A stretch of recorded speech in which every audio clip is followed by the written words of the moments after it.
இப்பொழுது காங்கிரஸ் கட்சியினுடைய சமூக ஊடக மண்டல தலைவர் தோழர் அப்துல் ரஹ்மான் நம்மளோட நினைக்கிறார். சார் வாங்க சார். இப்போ நம்ம பேசின ஆங்கிள்லேருந்து உங்களுடைய பார்வை வைங்க. இந்த சர்வதேச போர் நிறுத்தம் எப்போது, இந்த பிரச்சனைகள்லாம் பேசுனாங்க, நீங்கள் என்ன பார்க்குறீங்க? இல்லை, இப்போ பேசுனவங்க எல்லாரும் உலகளாவிய ஒரு பிரச்சனைகளை பேசுனாங்க. பட் நம்ம நிகழ்ச்சியில் ஒரு கேள்வி இருக்குது, இந்தியாவில் இந்த பிரச்சனைகள்லாம் எப்போ தீரும் அப்படின்ற கேள்வி. இந்தியாவில் என்ன பிரச்சனை தீரும்? இந்த எல்பிஜி சிலிண்டர், கேஸ், அதுதான். ஆமாம், இதெல்லாம் இருக்குது இல்லைங்களா? இப்போ இது கேள்வி எப்படி வருதுன்னா, நம்ம சகோதரர்கள் பேசும்போது ஒரு நல்ல ஆங்கில வார்த்தைகளை பயன்படுத்தினாங்க. மேம்போக்கான மக்களுக்கு இது புரியும். சாமானியர்களாக நாங்கள் போய் கிரவுண்டில் மக்களை பார்க்கும்போது அவனுக்கு தெரிஞ்சது என்னென்னா, சிலிண்டர் எப்போ சீக்கிரம் கிடைக்கும், பழைய மாதிரி இப்போ புக் பண்ணால் ரொம்ப நாள் ஆகுது, ஏன் கிடைக்கல? ஒரு எல்பிஜி போடுற ஆட்டோ டிரைவர் முதல்ல மாதிரி இல்லைங்க, 3 மணி நேரம் நின்றாதான் இன்றைக்கி எல்பிஜி என்னால் ஆட்டோ ஃபில் பண்ண முடியுது, என்னுடைய வாழ்வாதாரம் பாதிக்குது. ஹோட்டல்கள் திறக்கப்படலை. பெரும்பாலான ஹோட்டல் நீங்கள் சென்னையில் பரவலாக பார்க்கலாம். கரெக்டு தான். ஒரு கிட்டத்தட்ட ஒரு டேட்டாஸ் என்ன சொல்லுதுன்னா, 10 கோடி பேருக்கு மேலே இந்த எல்பிஜியால் வேலைவாய்ப்பு போயிருக்கு அப்படின்னு சொல்லுது. ஒரு சாதாரண சலவை தொழிலாளி கூட இன்னைக்கு எல்பிஜியை பயன்படுத்தி தான் சலவை தொழில் பண்ணுறாரு. அவர் கரியெல்லாம் வச்சு இன்னைக்கு பண்ணலை. இப்போ கரெக்டு தான். ஏன்னா அப்படிப்பட்ட சூழலில் தென்னை மரத்தில் தேல் கொட்டுனா பனை மரத்தில் ஏன் நெறி கட்டுது அப்படின்றது சாமானியனுக்குலாம் தெரியாது. அவனுக்கு நேரடியாக ஒரு பிரச்சனை வந்தால் அந்த பிரச்சனையில் இருந்து மக்களை பாதுகாப்பதற்கு தான் ஒரு சாமானியன் ஒரு அரசாங்கத்தை தேர்ந்தெடுக்கிறான். இப்போ ஒரு காங்கிரஸ் கட்சிக்காரனாக இருப்பதால் எங்களுடைய தலைவர் சொல்கிறார், ராகுல் காந்தி அவர்கள் நீண்ட காலமாக அவர் சொல்லிட்டு வராரு, இந்த மாதிரி மத்திய கிழக்கில் பார்த்திங்கன்னா போர் சூழல் நிலவிக்கிட்டே இருக்குது. இந்தியா இந்த எல்பிஜியை வெளிநாடுகளை சார்ந்தே வாழ்ந்துக்கிட்டு இருக்கு. நாம் இதில் ஒரு மாற்றத்தை ஏற்படுத்தணும். அதுவும் குறிப்பாக கத்தார் நாட்டை சார்ந்தே தன்னுடைய 80% தேவையை அவங்க இம்போர்ட் பண்ணிட்டு இருந்தாங்க. இந்த மாதிரி ஒரு சூழல் இருக்குது. ஐயா ராணுவ அதிகாரியாக இருக்காங்க, அவங்களுக்கு தெரியாத விஷயம் ஒன்றும் கிடையாது. ராணுவத்தில் பாதுகாப்புத்துறை கூட ஆலோசகர். ஆமாம், அவங்களுக்கு தெரியாத இது ஒன்றும் இல்லை. இந்த மாதிரி ஒரு சூழல் இருக்குது, இந்த மாதிரியான விஷயங்கள்லாம் அங்கே நடக்க போகுதுன்னு உளவுத்துறைக்கு நிச்சயமாக தெரிஞ்சிருக்கும். அப்படி ஒரு விஷயம் ஏற்பட்டால் ஈரானுக்கால என்ன முடியும், அமெரிக்கா என்ன செய்யும், இஸ்ரேல் என்ன செய்யும், அதனால் இந்தியாவுக்கு என்ன மாதிரியான பாதிப்புகள்லாம் ஏற்படும், அதன் மூலம் இந்திய மக்களுக்கு என்ன பிரச்சனைகள் ஏற்படும் என்பதையெல்லாம் தெரிந்து கொள்வதற்காகத்தான் படித்த மேதாவிகளை நாம் பல்வேறு பதவிகளில் அமர்த்தி இருக்கிறோம். வாக்களித்து தலைவர்களை நாம் வெளியுறவுத்துறை அமைச்சராகவும் பல்வேறு இதுக்கும் நம்ம அமைச்சர்களை தேர்ந்தெடுத்துருக்கோம், அரசை வச்சுருக்கோம். இந்த அரசு இந்த பேரிடலிருந்து இந்த மக்களை காப்பாற்றுவதற்கு என்ன நடவடிக்கை மேற்கொண்டிருக்கு? அதாவது அந்த ஹெர்மூஸில் பார்த்தீங்கன்னா சீனாவினுடைய கப்பலுக்கு தடை இல்லை. எனக்கு கரெக்ட் பண்ணுங்கள், நான் சொல்லுவது தப்பாக இருந்தால். ரஷ்யாவினுடைய கப்பலுக்கு தடை இல்லை. அந்த 2 கப்பலும் வருது. ஏன் இந்தியாவினுடைய கப்பல் மட்டும் வருவது செய்தியாக இருக்கிறது?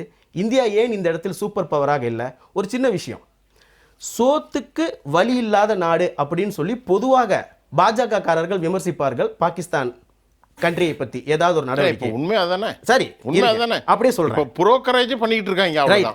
அந்த நாடு உண்மை நம்மளை விட, அதாவது ஈரானுக்கும் நமக்கும் தான் நல்ல ராஜதந்திர உறவு இருக்கு. அமெரிக்காவுக்கும் நமக்கும் தான் நல்ல ராஜதந்திர உறவு இருக்கு.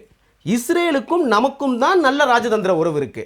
இந்த நாட்டின் விஸ்வகுருவாக இருக்கக்கூடிய மோடி அவர்கள் இப்பேற்பட்ட உலகம் சார்ந்த ஒரு முக்கிய பிரச்சனையை விட்டு விலகி சட்டமன்ற தேர்தல் பிரச்சாரத்தில் நின்று கொண்டிருக்கிறார். சோக்குக்கு வட்கற்ற நாடாக இருக்கக்கூடிய பாகிஸ்தான் இதில் களத்தில் இறங்கி ஸ்கோர் பண்ணிக்கிட்டு இருக்கு.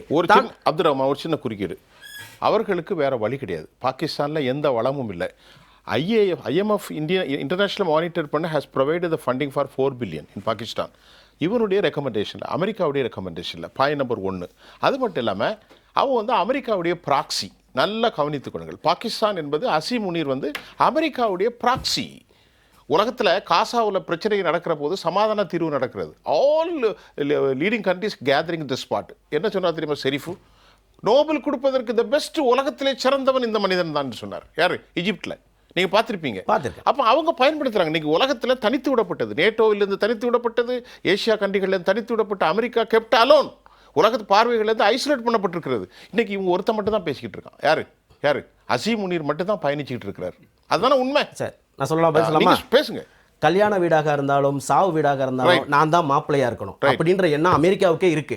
இந்த நாட்டில் எந்த பிரச்சனை, அது சின்ன நாடு சாதா நாடு, சும்மா 2 பேர் இருக்கிற ஒரு தனி நாடுன்றதெல்லாம் அவனுக்கு கணக்கு கிடையாது. இந்த ஊரில் 2 பேருக்கு இடையே சண்டை நடந்தா அந்த இடத்துல நான் மத்தியஸ்தம் பண்ணுவேன். சார், இது பொருளாதாரத்தை பற்றி பார்க்கக்கூடாது சார். ஆசியாவில் இது வரலாற்றில் இனி இந்த போரை மறுக்கவே முடியாது. இனி இன்னும் 1000 ஆண்டுகள் கழிச்சு கூட சகோதரர் மாதிரி வந்து ஒரு ஆள் சொல்லுவார் வந்து இந்த மாதிரி 500 வருஷத்துக்கு முன்னாடி கதை நான் சொல்றேன் இன்னொரு 1000 வருஷத்துக்கு கூட ஐயா வந்து சொல்லுவாரு இப்படி ஒரு சம்பவம் நடந்துச்சுங்க அப்படின்னு. அப்படி வரலாற்றுல இடம்பெறக்கூடிய ஒரு விஷயத்தை இந்த இடத்துல நம்ம ராஜதந்திரத்துல முக்கியத்துவத்தில் இருக்கிறோம்னா நாம தான் முதல்ல இந்த பேச்சுவார்த்தையை நடத்திருக்கணும், முன்னெடுத்திருக்கணும். ஏன் நடத்தலன்னு கேக்குறீங்க. அதுதான் ஏன் நடத்தல. இன்னொரு விஷயம் சொல்லிடுறேன் சேர்த்து, இந்த வாய்ப்பை பயன்படுத்தி நீங்க சொன்னது போன்று தாங்கிட்ட இருக்கிற பழைய சோப்பு டப்பா சொப்பு ஜாமான்லாம் கொண்டு போய் சவுதி அரேபியால இறக்கி அவன் பட்ட கடன் துபாய்க்கு பட்ட கடன் 18,000 கோடியை வட்டியும் முதலுமா வாங்கி பாகிஸ்தான் கொண்டு போய் சேர்த்துட்டான். அப்படி இல்லை, அவன் 13,000 ஃபோர்ஸ் அங்க கொண்டு இறக்கி. அதுதான் சார் நானும் சொல்றேன். அவன் நாட்டுல உள்ள வாட்ச்மேனா இருக்கான், நான் பாத்துக்கிறேன் மாப்பிள்ள காசு கொடுங்க. முதல்ல நம்ம அவன பிச்சைக்கார நாடுன்னு சொல்லிட்டோம். ஒரு பிச்சைக்காரன் என்ன செய்வானோ அதான் அவன் பண்ணிட்டான். நம்ம கேள்வி என்னன்னா, ராஜதந்திர நீதியில் நாம இந்த இடத்துல ஒரு சூப்பர் பவர்ன்றதை நிரூபிக்க வேணும் என்பதுதான் என்னுடைய நோக்கமே தவிர சொன்ன மாதிரி அவரோட கருத்துல நான் உடன்படுறேன். அவரு ஒரு பாலிசி மேக்கர் இல்ல அவர் மேல நான் அவருடைய கருத்துல உடன்படுறேன்ற வார்த்தையை தான் நான் பண்றேன். நான் சொல்றேன், நாம என்னமோ பிரதமர் மோடி அவர்கள் மாதம் நடக்கும் ஒரு போரில் போய் சந்தித்து மத்தியஸ்தம் பண்ண முயற்சி செய்தது போன்றவும், இப்போது இருக்கிற இந்த பிரச்சனை நமக்கு என்னடா வேணாம் அப்படின்னு நம்ம நினைக்கிற மாதிரும், நாம மத்திய கிழக்கு அப்படின்றது வந்து பார்த்தீங்கன்னா இந்தியாவினுடைய இதயத்தின் ஒரு முக்கியமான பகுதி. அராம்கோ தாக்கப்படும் பொழுது இந்தியா அதில் பாதிக்கப்படுது. ஹர்முஸ் நீரிணை மூடப்படும் பொழுது நாம எல்பிஜிக்கு தட்டுப்பாடு பண்றோம். நாம உக்ரைன்லையும் ரஷ்யாவிலும் நடக்கும் போரை ஒரு போன் காலில் நிறுத்தி விடுவார் அப்படின்னா அது எனக்கு தேவையில்லாதுங்க. உக்ரைனுக்கு ரஷ்யா எங்கேயோ நடக்குதுங்க. அது இல்ல, 450 ரூபாய்க்கு விற்கப்பட்ட ஒரு ஃபெர்டிலைசர் இன்னைக்கு 900 ஆச்சு.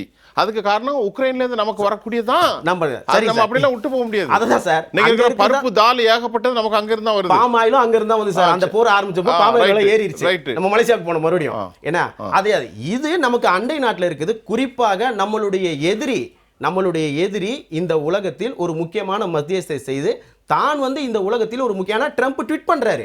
அவருக்கு தெரியும் உலக பொருள் ட்ரம்ப் பாகிஸ்தான் அதிபர் பேரை போட்டு அவர் ஒரு நண்பர், அவர் ஒரு நல்ல மனிதர், அவரும் எங்களிடம் பேச்சுவார்த்தை நடத்தினார்.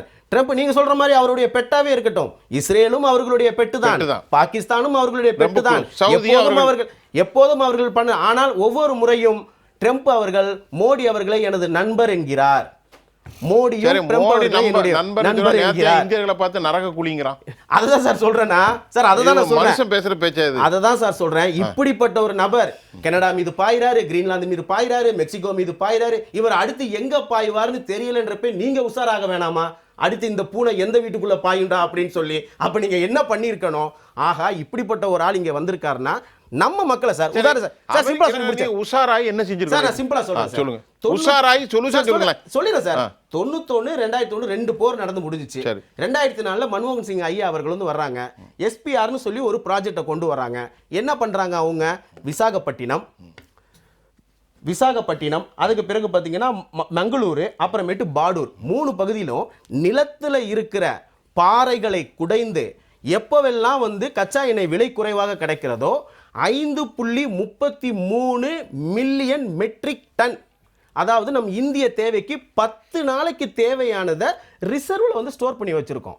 அது போக 70 நாளுக்கு தேவையானதை அன்னைக்கே நம்ம திட்டமிட்டு ஐஓசிஎல் பிபிசியில் ஸ்டோர் பண்ணி வச்சு இன்றைக்கி நம்மக்கிட்ட 80 நாள் ரிசர்வ் இருக்கும். இதோட அர்த்தம் என்னென்னா, இந்த 80 நாளுக்குள்ளே நீ உலகத்தில் வேற எங்கேயாவது ஒப்பந்தம் போட்டு எண்ணெயை கொண்டு வந்துடணும். ரைட்டுங்களா? இன்னைக்கு நீங்க ஆட்சியில் இருக்கீங்க, இந்த மாதிரி ஒரு சூழல் ஏற்பட்டிருக்கு, இப்படி ஒரு விஷயம் நடக்க போகுதுன்னு சொன்னா இந்த மக்களுக்கான தட்டுப்பாடை போக்க வேண்டிய பொறுப்பு மத்திய அரசை சார்ந்ததா இல்லை ட்ரம்ப் தான் இதுக்கு காரணம்? ஒரு நிமிஷம். ஆரம்பத்தில் ஒரு விதமான பேனிக் அப்ரிஹென்ஷன்ஸ் அமங் தி சொசைட்டி நம்ம பார்த்தோம். மக்களுக்கிடையே ஒரு படபட புரிஞ்சு கியூவில் நின்றாங்க. இப்போ இன்னைக்கு அந்த மாதிரி சொன்னல. அரசாங்கத்திலிருந்து எந்த விதமான அஃபிஷியல் நோட்டிஃபிகேஷன் இதுவரைக்கும் இஷ்யூ பண்ணலை. நம்மளை விட அரசுக்கு தெரியும். அப்படி இல்லாமல் எதுக்கு நாங்கள் பதட்டத்தை ஏற்படுத்தணும்? அரசு சொல்லலை, கியூவில் இல்லை, வந்துக்கிட்டு இருக்கு, சமாதானமாக இருங்கங்கிறாங்க. இப்போ போனால் கூட 5 லிட்டர் பெட்ரோல் போட்டு வரலாம். நீ பெட்ரோல் சொல்ல சார், எல்பிஜியை சொல்கிறேன். சரி, எல்பிஜியை சொல்கிறேன், பெட்ரோல் போட்டுக்கலாம். எல்பிஜியை பற்றி பேசுவோம் சார். எல்பிஜி நீங்கள் உங்கள் வீட்டுக்கு எப்போ புக் பண்ணீங்கன்னு எனக்கு தெரியாது சார். நான் என் வீட்டுக்கு புக் பண்ணேன். அது சரி, கடைசியாக நான் ஏப்ரல் 1ஆம் தேதி புக் பண்ணேன், இன்னும் எனக்கு கிடைக்கல. இன்னைக்கு நானும் எங்கள் அம்மாவும் எல்பிஜி ஆஃபீஸ்க்கு போயிட்டு தான் வர்றோம். நாளைக்கு தரேன்னு சொல்லியிருக்காங்க.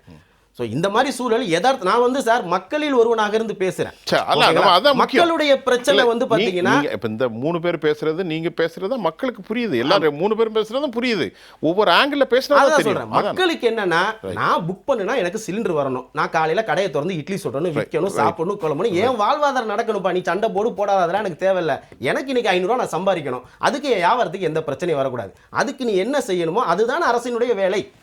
நிறைய கருத்தை நான் சொல்லிடுறேன் சார். நீங்கள் முதல்ல கேட்டீங்க சகோதரர்கிட்ட ஆரம்பிக்கும் போது இந்தியா வந்து ஏன் தலையிடலை அப்படின்னா, அதுக்கு ஓப்பனான ஒரு பதிலே இருக்குது. இந்தியாவை ஈரான் வந்து முதல்ல நம்பலை. ஏன் நம்பலை அப்படின்னு நான் சொல்கிறேன், விளக்கம் கொடுக்குறேன். மோடி அவர்கள் வந்து இஸ்ரேலுக்கு வந்து போயிட்டு வந்த 4 நாளில் தான் இந்த போர் தொடங்குது. ரைட். கமேனி இறந்து போன உடனேயே இந்தியா வந்து அதற்காக கண்டனம் தெரிவிக்கலை. 3வது, இந்தியாவிற்கு வந்து போன ஈரானிய இராணுவ வீரர்கள் சென்ற கப்பலை அமெரிக்கா தாக்கி அவர்கள் இறந்த பொழுது பக்கத்தில் இருக்கக்கூடிய இலங்கை அவர்களை காப்பாற்றி மீட்டது. அந்த இராணுவ இதை வந்து கொண்டு வந்து வச்சு, இலங்கை எங்களுடைய நட்பு நாடு, அவர்கள் எப்போது கேட்டாலும் நாங்கள் அவர்களுக்கு குறுவாயில் தருவோம்னு ஈரான் அறிவிச்சிச்சு. ஓகேங்களா? தொடக்கத்திலிருந்தே இந்த விவகாரத்தில் இந்தியாவை வந்து பார்த்திங்கன்னா ஒரு மத்தியஸ்துக்குள்ளே கொண்டு வர்றதுக்கு ஈரான் வந்து உடன்படலை, அமெரிக்கா ஏற்றுக்கொண்டாலும்.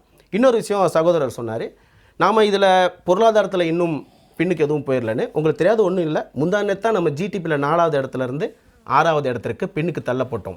4வது இடத்திற்கு நாம் வந்த பொழுது உச்சாணியில் வைத்து ஒய்யார கொண்டாடிய நண்பர்கள் எல்லாம் பாருங்கள், எங்களுடைய ஆட்சியின் சாதனையை சொன்னவர்கள் எல்லாம் 6வது இடத்திற்கு நாம் தள்ளப்பட்ட பொழுது உலக பொருளாதாரத்தை கையை காட்டி எங்களுக்கும் இதுக்கும் சம்மந்தம் இல்லைன்னு சொல்கிறாங்க. இன்றைக்கி டேட்டாஸ் பர் கேபிட்டால பங்களாதேஷ் நம்மளை முந்திருக்கு.